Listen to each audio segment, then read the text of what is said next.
은혜가 넘치면 못생긴 얼굴도 예뻐지고, 우리가 따로 이렇게 얼굴에 칼을 대지 않고 수술을 하지 않아도 은혜가 넘치면 멋져지고 예뻐집니다. 그 증인이 어디 있냐면 바로 이곳 가운데 서 있는 말씀을 전하는 제가 그 증인입니다. 제가 제 아내에게 제 사진을 보여주면, 어릴 때 제 사진을 보여주면 제 아내가 항상 이렇게 말합니다. 당신은 정말 용 됐어라고 이야기를 합니다.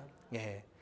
용은 제가 노력하고 제가 가꿔서 용이 된 것이 아니라 은혜를 받으니까, 하나님의 사람이 되니까 하나님께서 저의 인상을 바꿔주시고 저의 모습을 바꿔주시고 이렇게 또 하나님의 말씀을 전하는 자로 세워주셨습니다. 제가 군대 가기 전에 저희 친구들과 함께 사진을 찍었는데, 그 사진을 이제 제 친구, 지금 이제 김은광 목사라고 그 친구가 가져가서 군대 선배들, 그 고참들에게 보여주면서 또 후임들에게 보여주면서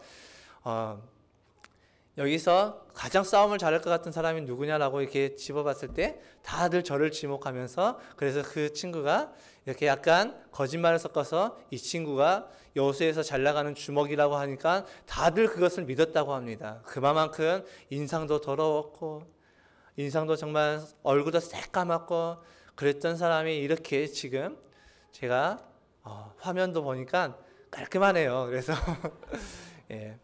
이렇게 말씀을 전하고 있습니다. 그래서 우리가 돈 주고 칼을 대서 우리 얼굴을 바꾸려고 하는 것이 아니라 하나님의 은혜로 우리 얼굴을 바꾸고 하나님의 은혜로 우리 얼굴을 환하고 예쁘게 바꾸시는 그 은혜가 있기를 주님으로 축복합니다.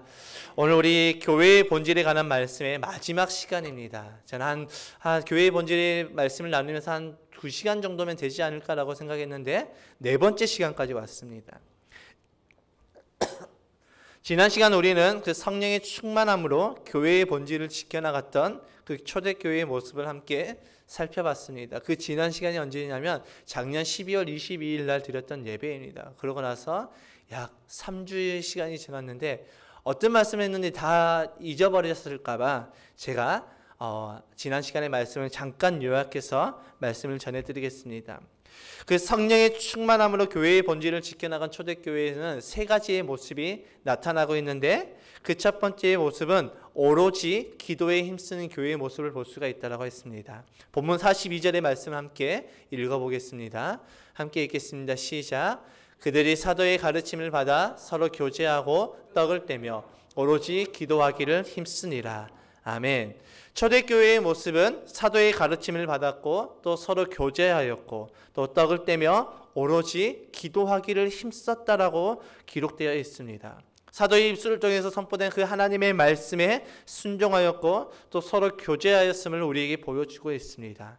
이는 교회는 거룩한 공동체이기도 하지만 또 교제의 공동체가 됨을 말씀하고 있습니다. 그리고 초대교회에서 떡을 떼었다는 것은 오늘날의 성만찬을 이야기합니다. 그래서 매주 성찬을 하며 세례를 베풀었다는 것, 즉 영혼을 구원하여서 제자 삼는 그 사역을, 그 사명을 잘 감당하여 주셨음을 보여주고 있습니다.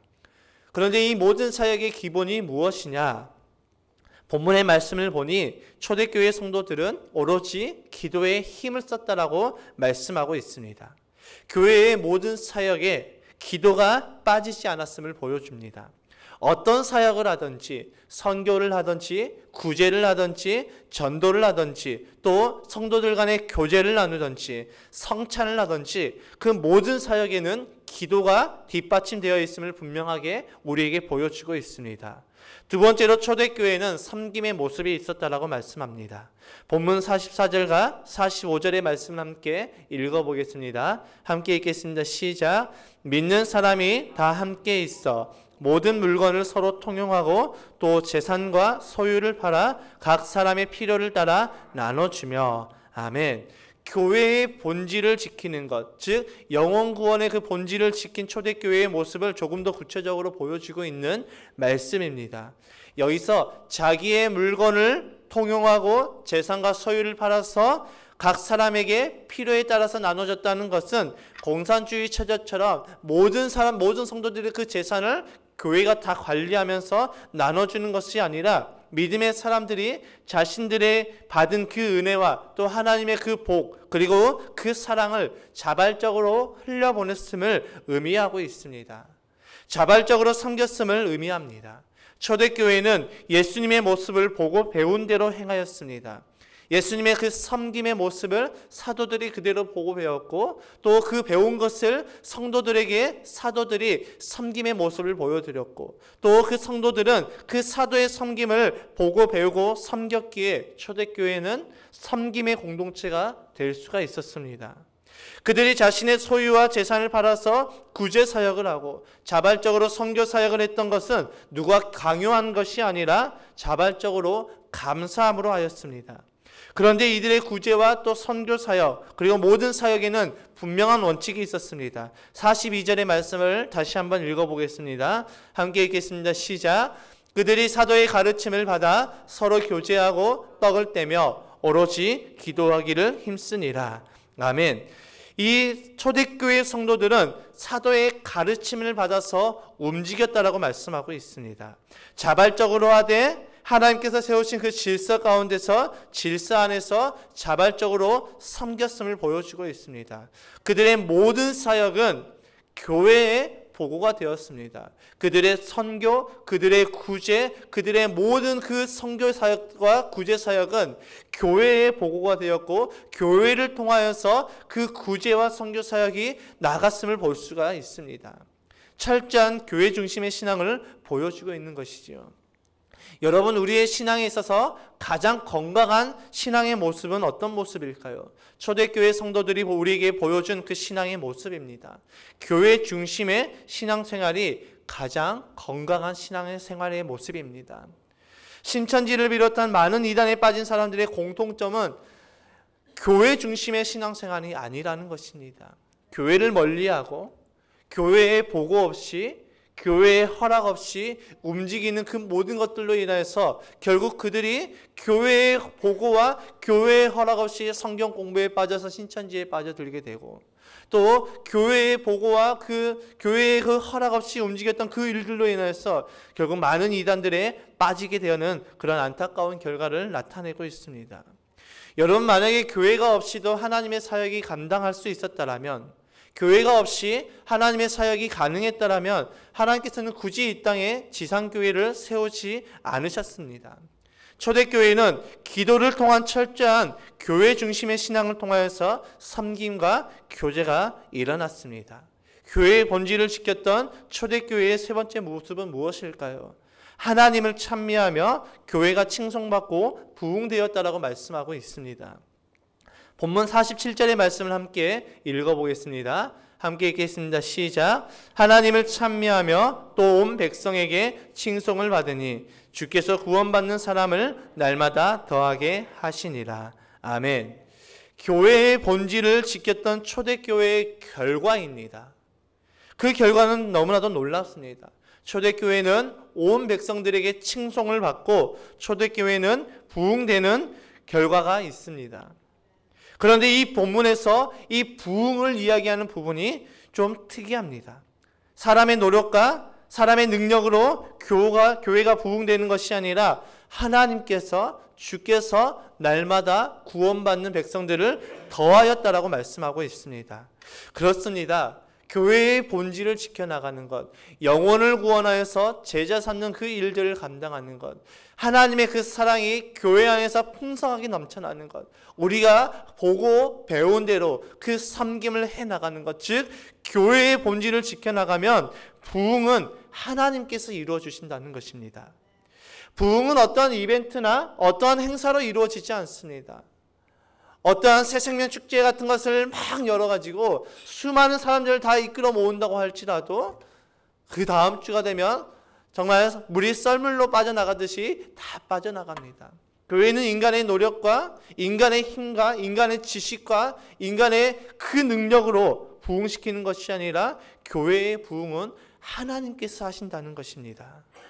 그렇다면 우리가 해야 할 것은 무엇입니까? 교회의 부흥을 하나님께서 하신다면 우리는 아무것도 하지 않아도 되나? 아니라는 것입니다. 우리는 교회의 본질을 지켜나가야 합니다. 교회의 본질은 마태복음 28장 19절과 20절의 말씀을 통해서 예수님께서 우리에게 주셨던 그 지상명령인 영혼을 구원해서 제자 삼는 것입니다. 교회가 이것을 잃어버리면 안 됩니다. 교회는 영혼 구원에 초점을 맞춰야 됩니다. 교회의 모든 사역의 방향성은 바로 영혼 구원에 맞춰져야 됩니다. 교회 안에서 이루어지는 그 섬김과 헌신과 교제도 영혼 구원이 목적이 되어야 합니다. 그러니까 자꾸 세상적인 이야기로만 교제를 하는 것이 아니라 우리가 세상적인 이야기를 통해서 교제를 하더라도 결국 그 초점이 어디로 가야 되냐면 영혼 구원으로 다시 들어와야 된다는 것입니다. 우리가 이야기를 하다 보면 삼천포로 빠질 때가 있습니다. 그러나 삼천포로 빠졌을 때 어느 한 사람이라도 정신을 차리고 다시 그 삼천포로 빠졌던 그 이야기, 그 주제를 다시 교회 안으로 들어올 수가 있어야 된다는 것입니다. 그래서 우리가 교회의 본질을 지켜나가기 위해서는 우리 모든 그 체질이 이제는 영혼 구원으로 맞춰져야 된다는 것입니다. 여러분, 왜 교회가 하나님의 그 사랑을 흘려보내야 할까요? 단순히 하나님께서 우리를 사랑하셨기 때문에 우리는 그 하나님의 사랑을 흘려보내야 될까요? 아닙니다.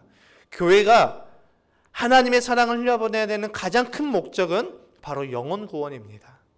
여러분, 교회는 깨끗한 자들이 모이는 곳이 아닙니다. 교회는 의로운 자들이 모이는 곳이 아닙니다. 교회는 저와 여러분과 같은 죄인들이 모이는 곳입니다. 그 죄인들의 모임 가운데 하나님의 그 사랑과 은혜를 통하여서 변화를 받고 새 사람이 된 우리는 이제는 그 은혜를 우리만 누리는 것이 아니라 이것을 흘려보내므로 우리를 통하여서 많은 사람들이 하나님께로 돌아올 수 있도록 축복의 통로로 우리는 쓰임을 받아야 됩니다.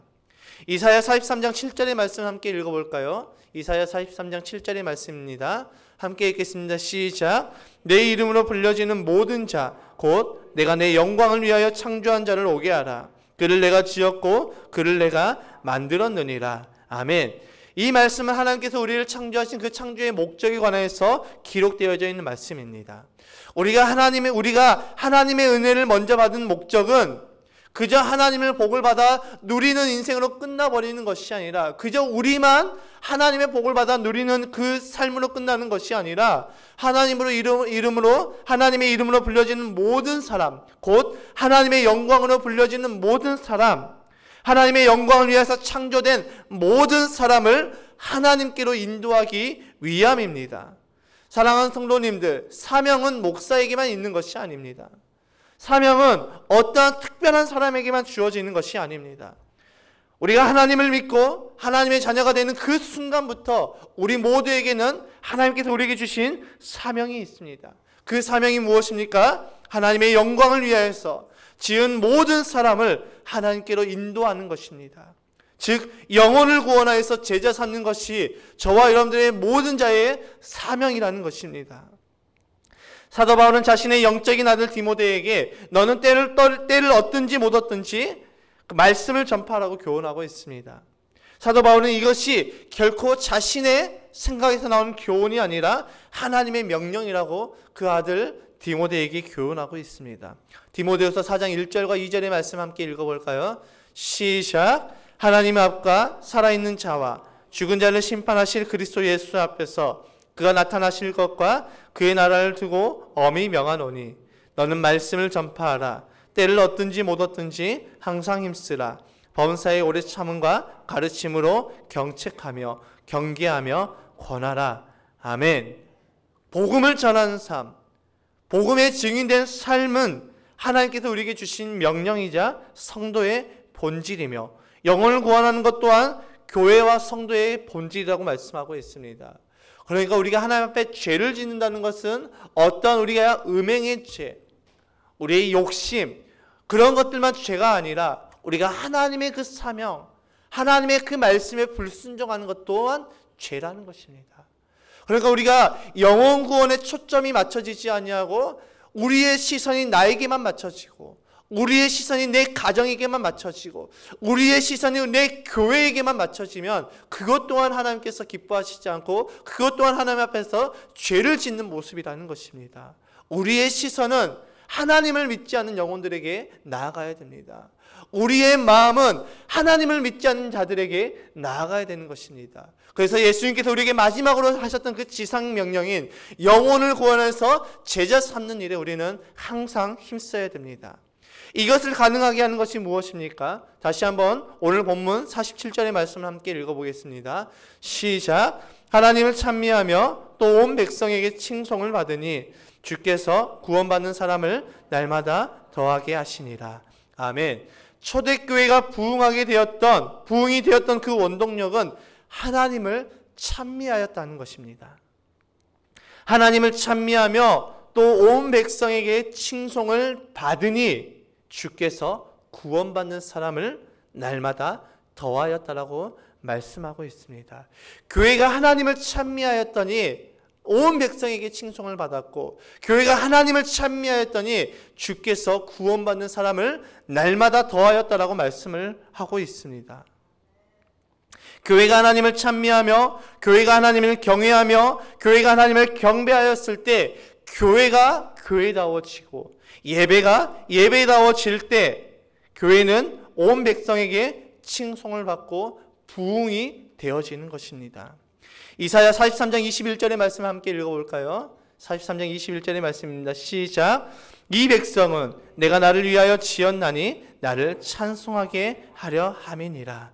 아멘. 하나님께서 우리 인간을 지으실 때 분명한 목적이 있었는데 그것은 하나님의 영광을 위해서 지으셨고, 또 한 가지는 하나님을 찬송, 곧 경배하는 존재로 만들었다라는 것입니다. 하나님을 찬미함의 그 의미가 무엇일까요? 하나님을 나의 주인, 나의 왕으로 높여드림을 의미합니다. 즉 이제는 내가 주인 되어서 살아가는 그 인생이 아니라 내가 이제는 하나님이 나의 주인이 되어서 내가 하나님을 의지하며 살겠습니다라고 고백하는 것입니다. 교회가 하나님을 찬미하였다라는 것은 교회가 철저하게 하나님의 뜻 가운데서 하나님의 그 뜻을 바라보며 나아갔음을 의미합니다. 교회의 사역, 교회의 사명, 교회의 비전이 사람의 생각, 사람의 뜻이 아니라, 사람의 능력이 아니라 하나님의 뜻 가운데 있어야 함을 분명하게 우리에게 보여주고 있습니다. 교회가 하나님을 찬미하였다라는 것은, 우리 백합교회가 하나님을 찬미했다라는 것은 우리 백합교회의 모든 사명과 모든 비전이 하나님의 뜻 가운데서 이루어지며 하나님의 뜻 가운데서 세워지며, 우리는 그 비전과 그 사명을 위해서 우리는 하나님의 뜻과 같이 한 걸음 한 걸음 나아가는 것을 의미하는 것입니다. 교회가 하나님의 뜻대로 나아갈 때 교회는 칭송을 받고 교회는 부흥되어집니다. 오늘날 우리 한국교회가 많은 사람들에게 지탄을 받고 있습니다. 많은 사람들의 손가락질을 받고 있습니다. 아니, 하나님을 믿지 않는 사람들만 지탄하는 것이 아니라 하나님을 믿는 사람들도 한국교회가 잘못됐다라고, 한국교회 목사가 잘못됐다라고 이야기를 하고 있습니다. 이는 마지막 때가 되었음을 의미하기도 하지만 한편으로는 교회가 하나님의 뜻대로 세워지지 않고 있기 때문입니다. 교회가 하나님의 그 뜻대로 살아가지 아니하고, 교회가 하나님의 뜻대로 나아가지 아니하고, 교회의 사명과 비전이 하나님의 뜻이 아닌 그저 인간의 욕심과 인간이 보여지고 싶어하는 그런 그 교만함으로 세워지기 때문에 오늘날 교회와 한국교회와 한국교회 성도들이, 한국교회 목회자들이 지탄을 받고 있는 것입니다. 여러분, 하나님께서 원하시는 교회의 모습은 어떤 모습일까요? 건물이 크고 웅장한 모습일까요? 우리 교회가 부흥이 되어서, 하나님께서 원하시는 교회는 우리 교회가 부흥이 되어서 3,000명, 4,000명 들어갈 수 있는 큰 성전을 짓는 것이 하나님께서 기뻐하시는 교회일까요? 아닙니다. 하나님께서 기뻐하시는 교회는 하나님의 사명을 감당하는 교회입니다. 교회의 사명은 곧 영혼 구원입니다. 영혼 구원의 그 원동력은 하나님을 찬미하는 것에 있습니다. 하나님을 찬미하는 것의 첫 번째가 무엇입니까? 바로 기도입니다. 여러분, 하나님께서는 막연하게 하나님의 뜻대로 살아가라고 우리에게 말씀하시지 않습니다. 막연하게 교회가 하나님의 뜻을 따라서 살아가라고 말씀하고 있지 않습니다. 하나님께서는 우리 성도와 또 저와 여러분들에게, 또 교회에게 기도라는 아주 귀한 것을 주셨습니다. 그 기도를 통해서 우리는 하나님의 그 뜻을 알게 되고, 기도를 통해서 우리는 하나님의 마음을 알게 됩니다. 예레미야 33장 3절의 말씀 함께 읽어볼까요? 시작. 너는 내게 부르짖으라. 내가 내게 응답하겠고 네가 알지 못하는 크고 은밀한 일을 내게 보이리라. 아멘. 여러분, 기도를 통해서 하나님께서 우리에게 응답하여 주시고 기도를 통해서 우리가 알지 못하는 크고 놀라운 일, 크고 은밀한 일, 하나님의 그 뜻을 기도를 통해서 우리에게 깨닫게 하여 주시겠다라고 말씀하고 있습니다. 그렇다면 우리는 하나님께서 우리에게 기도만 주셨을까요? 아닙니다. 기도 외에 다른 것도 주셨습니다. 그것이 무엇입니까? 하나님의 말씀을 주셨습니다. 하나님의 말씀을 통해 우리는 하나님의 그 뜻을 알게 되어집니다. 하나님의 말씀은 성경으로도 주셨지만 하나님께서는 하나님의 말씀을 대언할 하나님의 종 목사를 세우셔서 하나님의 말씀을 선포하게 하셨습니다. 그 말씀이 선포되는 그 시간이 바로 예배입니다. 즉 기도와 말씀으로 하나님을 찬미할 때 교회는 하나님의 뜻대로 나아가게 되고, 교회는 백성들의 칭송을 받고, 교회는 사람들의 인정을 받고, 교회는 사람들의 칭송을 받고, 주께서 구원받는 사람들을 날마다 더하시는 그 부흥의 역사가 일어난다는 것입니다. 사랑하는 성도님들, 우리 백합교회에 주신 하나님의 사명을 감당하기 위해서 우리가 꼭 붙잡아야 될 것이 있습니다. 그것이 무엇이냐면 그것은 기도와 말씀으로 하나님을 찬미하는 것, 곧 예배입니다. 여러분, 예배는 개인이 혼자서 드리지 않습니다.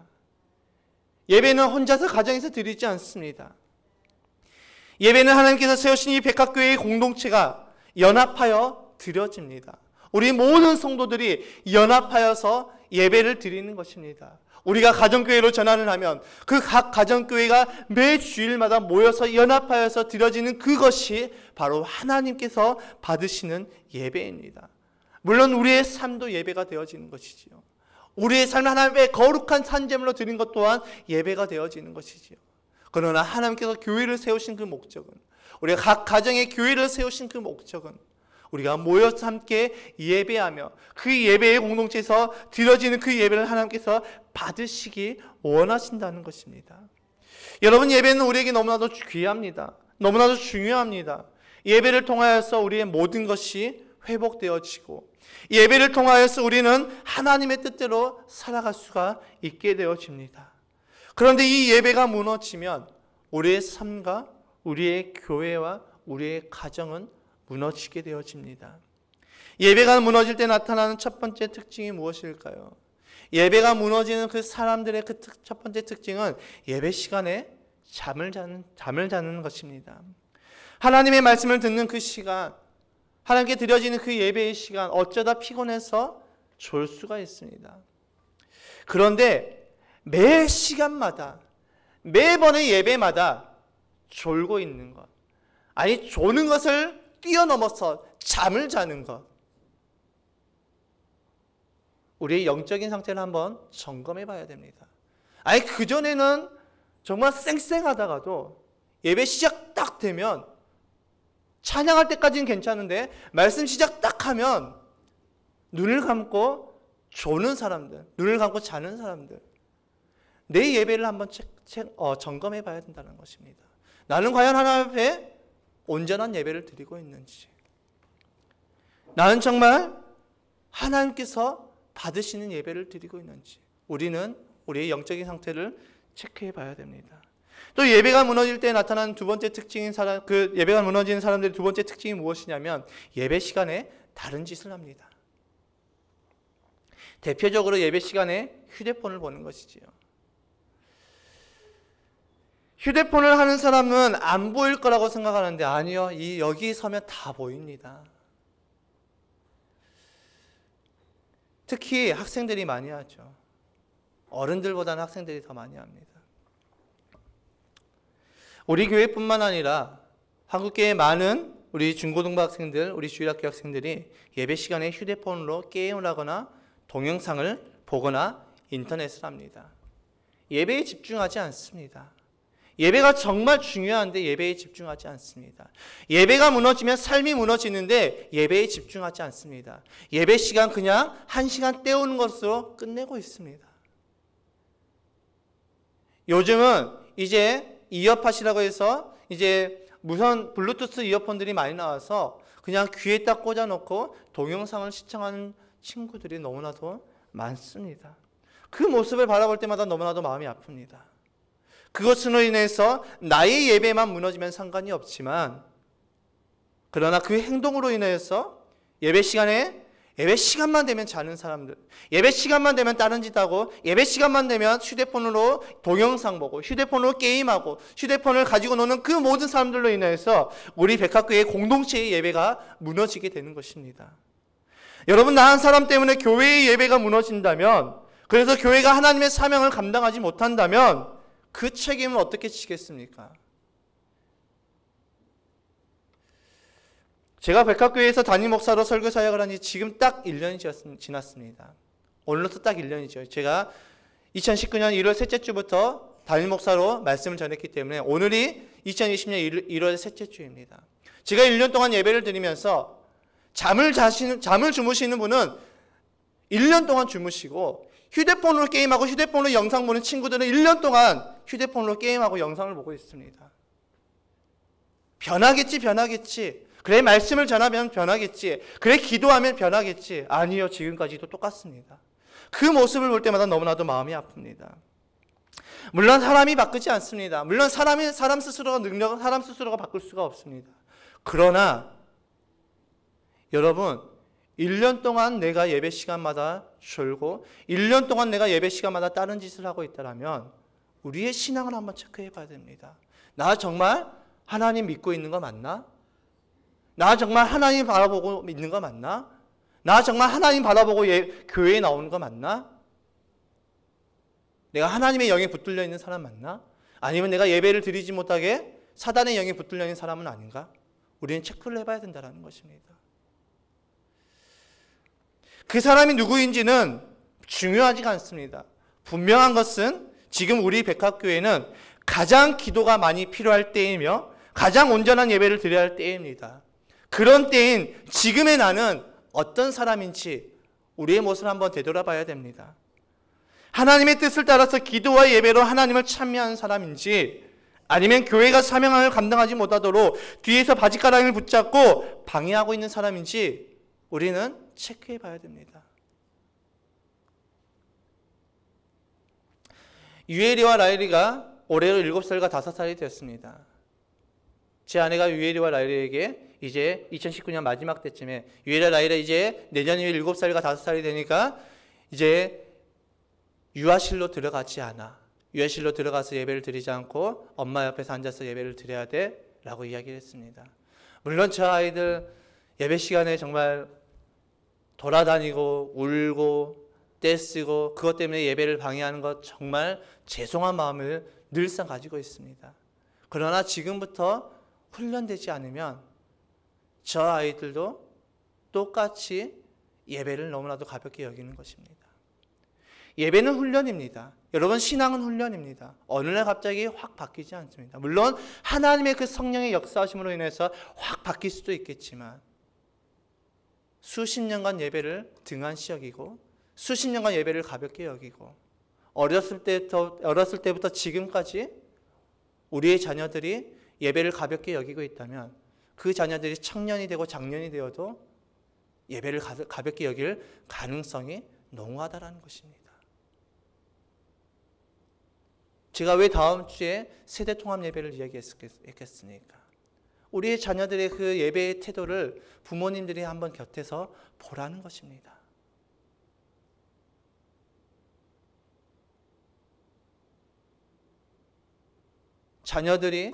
저의 자녀들이 돌아다닐 때마다 저도 막 여기서 이게 확 올라옵니다. 저것들이 진짜 아빠가 설교하고 있는데. 그러나 그것을 통해서 우리는 기도해야 됩니다. 하나님, 우리의 자녀가 백합교회 예배의 공동체의 그 예배를 망가뜨리는 자가 되지 않도록 붙들어 주시옵소서. 사랑하는 성도님들, 교회의 사명과 비전이 분명해졌다고 해서 무조건 이루어지지 않습니다. 우리의 사명과 우리의 비전, 하나님의 뜻대로 나아간다고 해서 무조건 이루어지지 않습니다. 기도와 예배를 통해서 교회의 사명과 비전이 이루어집니다. 기도와 예배를 통해 영혼 구원이 이루어집니다. 에이, 목사님, 한두 사람 괜찮잖아요. 에이, 목사님 소수잖아요. 다 같이 예배 드리는데 그 한두 사람이 이렇게 잠깐 물 흐린다고 해서 뭐 하나님께서 그러겠습니까? 아니요. 교회는 공동체입니다. 나 한 사람의 무너짐의 그 예배를 통하여서 우리 공동체의 예배가 무너집니다. 나 한 사람의 흐트러지는 그 예배를 통해서 우리 백합교회의 예배가 무너집니다.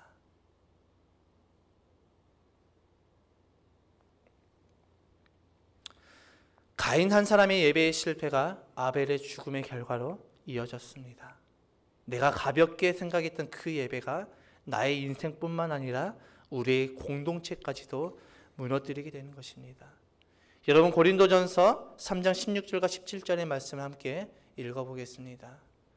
시작. 너희는 너희가 하나님의 성전인 것과 하나님의 성령이 너희 안에 계시는 것을 알지 못하느냐. 누구든지 하나님의 성전을 더럽히면 하나님이 그 사람을 17절의 말씀 없습니까? 함께 읽겠습니다. 누구든지 하나님의 성전을 더럽히면 하나님이 그 사람을 멸하시리라. 하나님의 성전은 거룩하니 너희도 그러하니라. 너무나도 무서운 말씀이죠. 하나님의 예배를 무너뜨리는 자, 하나님의 공동체를 무너뜨리는 자, 하나님의 성전을 무너뜨리는 자를 하나님께서는 결코 지나치시지 않겠다라고 경고하고 있습니다. 사랑하는 성도님들, 예배를 무너뜨리는 사람이 되지 않기를 간절히 소망합니다. 사랑하는 성도님들, 예배에 성공한 사람들이 되기를 간절하게 소망합니다. 우리가 토요일 날 왜 일찍 잠을 자야 될까요? 예배에 성공하기 위함입니다. 만약에 제가 계속해서 지켜보는데 계속해서 바꿔지지 않는다면 저는 예배 때 휴대폰을 다 거둘 생각도 하고 있습니다. 잠깐 그 한 시간 우리가 핸드폰 걷고 예배에 성공하는 공동체가 된다면 그것보다 더 큰 은혜가 어디 있겠습니까? 말씀을 정리합니다. 교회의 본질은 영혼 구원입니다. 이 영혼 구원에 있어서 가장 중요한 것은 예배와 기도와 섬김입니다. 예배와 기도와 섬김은 사랑이 없이는 불가능합니다. 예배와 기도의 섬김이 온전히 세워졌던 초대교회는 주께서 구원받는 자들을 날마다 더하셨다라고 말씀하고 있습니다. 교회가 교회다워지는 것은 하나님을 찬미하는 것입니다. 가정교회의 그 섬김과 사랑의 가장 기초가 되는 것은 기도와 말씀, 곧 예배라는 것입니다. 성령의 임재하심이 있는 예배를 드리는 백합교회 공동체가 되기를 간절히 소망합니다. 하나님께 예배하는 이 시간, 다른 것에 우리의 마음 빼앗기는 것이 아니라 하나님을 바라보는, 다른 소리에 귀를 기울이는 것보다 하나님의 음성에 귀를 기울이며 우리의 연합 예배가 하나님께서 기뻐하시는 예배를 드리는 공동체가 되시기를, 또 공동체로 세워져서 하나님을 찬미하며 또 온 백성에게 칭송을 받는 백합교회가 되어서 주께서 구원받는 사람을 날마다 더하시게 하는 우리 백합교회가 되시기를, 또 교회의 본질인 영혼 구원에 앞장서서 힘쓰는 우리 백합교회가 되시기를 주님의 이름으로 축복합니다. 그렇다고 해서 제가 이 말씀을 했다고 해서 책망하라는 말씀이 아닙니다. 기도하라는 말씀입니다. 사랑이 있어야 됩니다. 사랑으로 품어주고 사랑으로 기다려주고, 저 역시 사랑으로 품어주고 저 역시 사랑으로 기다려주고 있습니다. 제가 우리 애들이 돌아다닐 때마다 이렇게 올라올 때마다 제가 제 아들을 때린다고 생각해 보시기 바랍니다. 얼마나 교회가 싫겠습니까? 기다려줘야 되죠. 저희 아이들이 예배를 방해하는 것 정말 죄송합니다. 그러나 조금만 기다려 주십시오. 좀 말귀를 알아들으면 괜찮아지지 않겠습니까? 아직 라일이는 말귀를 알아듣지 못해서 뭔 말을 해도 뭔 말인지 못 알아듣고 계속 돌아다니는데 조금만 기다려 주십시오. 우리 아이들이 예배 때 하나님 앞에 하나님을 온전히 바라보지 못한다고 할지라도 조금만 기다리면서 기도하며 그 아이들 위해서 붙잡고 기도합시다. 이것이 믿음의 부모인 저와 여러분들의 역할입니다. 그 역할을 믿음으로 감당하며 교회의 본질을 세워나가는 저와 여러분들이 되시길 주님의 이름으로 축복합니다.